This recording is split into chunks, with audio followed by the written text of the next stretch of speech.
मनुवादी media में चर्चाओं को उफान, क्यों नहीं है स्टार प्रचारकों की सूची में सतीश मिश्रा का नाम? क्या बहुजन समाज पार्टी ने सतीश मिश्रा से दूरी बना ली है? क्या सोचते हैं आप? उत्तर प्रदेश के अंदर 2 सीटों पर लोकसभा के उपचुनाव हो रहे हैं, जिसमें कि आजमगढ़ पर बहुजन समाज पार्टी ने अपना कैंडिडेट दिया है और इस आजमगढ़ सीट को लेकर बहुजन समाज पार्टी ने अपने स्टार प्रचारकों की लिस्ट भी जारी कर दी है। इस स्टार प्रचारकों में 40 लोगों के नाम शामिल है, जिसमें कि मुनकाद अली, भीम राजभर सहित 40 लोगों के नाम शामिल है, जिसमें नवनिर्वाचित विधायक जो है उमा शंकर सिंह, इनका भी नाम शामिल है। लेकिन सतीश मिश्रा बहुजन समाज पार्टी के राष्ट्रीय महासचिव, इनका नाम शामिल नहीं है। अब इस बात को लेकर मनुवादी मीडिया में चर्चाएं होने लगी हैं। ऐसे तो मनुवादी मीडिया कभी भी बहुजन समाज पार्टी को जगह नहीं देती, लेकिन जब बहुजन समाज पार्टी की कोई भी निगेटिव खबर हो, कोई भी नकारात्मक खबर हो, उसे दिखाने में पीछे भी नहीं रहती। और मनुवादी मीडिया अब चर्चाएं कर रही है, खबरें बना रही है, बनावटी बातें बना रही है, कह रही है कि क्या बहुजन समाज पार्टी और सतीश मिश्रा, इनके बीच दूरी बढ़ गई है। सतीश चंद्र मिश्रा बहुजन समाज पार्टी के राष्ट्रीय महासचिव है, साथ ही बहुजन समाज पार्टी के राज्यसभा के सांसद भी है और आने वाले जुलाई में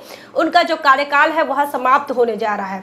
सतीश चंद्र मिश्रा ये वही नाम है जो विधानसभा चुनाव में बहुजन समाज पार्टी की ओर से स्टार प्रचारकों की सूची में जिनका पहले नंबर पर नाम था। उन्होंने तमाम जो भूमिका है प्रचार की, बहुजन समाज पार्टी की ओर से तमाम विधानसभा के चुनाव के प्रचार की जो तमाम मुख्य भूमिका सतीश चंद्र मिश्रा इन्होंने निभाई थी। फिलहाल सूत्रों के हवाले से यह खबर आ रही है कि सतीश चंद्र मिश्रा, इनका स्वास्थ्य जो है वह ठीक नहीं चल रहा है और इसी वजह से वो चुनाव प्रचारों में नहीं नजर आ रहे हैं। लेकिन मनुवादी मीडिया अपनी बातें बनाना नहीं छोड़ रहा है, बातें बनाना कम नहीं कर रहा है। बहुजन समाज पार्टी की ओर से विधानसभा चुनाव के पहले जिस प्रकार ब्राह्मण सम्मेलनों का आयोजन किया जाता था, जिसकी मुख्य भूमिका सतीश चंद्र मिश्रा, जिसका नेतृत्व सतीश चंद्र मिश्रा कर रहे थे। इतना ही नहीं तो सतीश चंद्र मिश्रा, उनकी पत्नी और उनके बेटे ने भी इस विधानसभा चुनाव में बहन मायावती जी को मुख्यमंत्री बनाने के लिए वह घर से बाहर निकले और प्रचार और प्रसार किया। बहुजन समाज पार्टी ने विधानसभा चुनाव को जिस प्रकार ध्यान में रखते हुए जिन समीकरणों को बहुजन समाज पार्टी ने बनाया था, जिन समीकरणों को लेकर बहन मायावती ने स्ट्रेटजी खेली थी, ऐसे में जो ब्राह्मण सम्मेलन बहुजन समाज पार्टी की तरफ से आयोजित किए गए थे, जिसका नेतृत्व मुख्य तौर पर सतीश चंद्र मिश्रा कर रहे थे, लेकिन जो रिजल्ट जो आया, जो परिणाम आए, वह प्रदर्शन जो आया वो अच्छा नहीं रहा, निराशाजनक प्रदर्शन रहा। और इस बात को लेकर नकुल दुबे पर एलिगेशन भी लगे और जो नकुल दुबे सतीश चंद्र मिश्रा इनके करीबी थे, इन्हें बहुजन समाज पार्टी की राष्ट्रीय अध्यक्ष बहन मायावती, इन्होंने बाहर का रास्ता भी दिखा दिया था। लेकिन बहुजन समाज पार्टी यह डिसिप्लिन वाली पार्टी है, यह भी बहुत चर्चा चलती है। बहुजन समाज पार्टी का जो प्रोटोकॉल है, उस प्रोटोकॉल को मेंटेन करना भी बहुत आवश्यक होता है।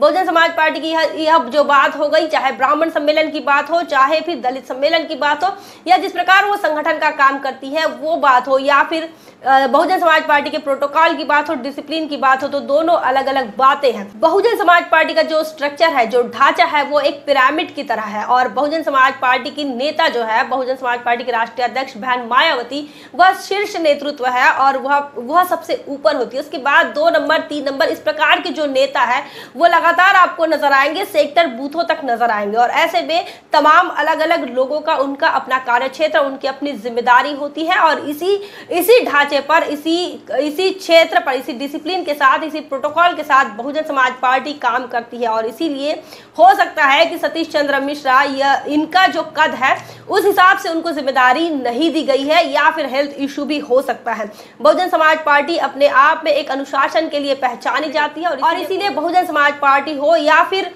किसी अन्य पार्टी को अगर हम देखें तो बहुजन समाज पार्टी का नाम अनुशासन में सबसे पहले आता है। लेकिन मनुवादी मीडिया को तो बातें बनाना है, बहुजन समाज पार्टी को बदनाम करना है, बहुजन आंदोलन को बदनाम करना है, फुले शाहू बाबा साहब के काम करने वाले आंदोलन को बदनाम करना है। क्योंकि बहुजन समाज पार्टी ने उत्तर प्रदेश के अंदर 4 बार सरकार बनाई और 4 बार की सरकार में बहुजन समाज पार्टी ने अच्छी कानून व्यवस्था दी, महिलाओं को सुरक्षा दी, इतना ही नहीं तो रोजगार दिया, नौकरी दी और तमाम छात्रों के लिए भी कई अच्छी सुविधाएं जो है, कई अच्छी योजनाएं बहुजन समाज पार्टी ने लागू की। लेकिन यह मनुवादी मीडिया जो है कभी भी बहुजन समाज पार्टी को लेकर, बहुजन समाज पार्टी के बातों को लेकर कभी भी सकारात्मक नहीं रही और इसीलिए बहुजन समाज पार्टी को लेकर अब जो नकारात्मक खबर मनुवादी मीडिया के द्वारा चलाई जा रही है, तो आप तमाम लोग इससे सावधान रहें।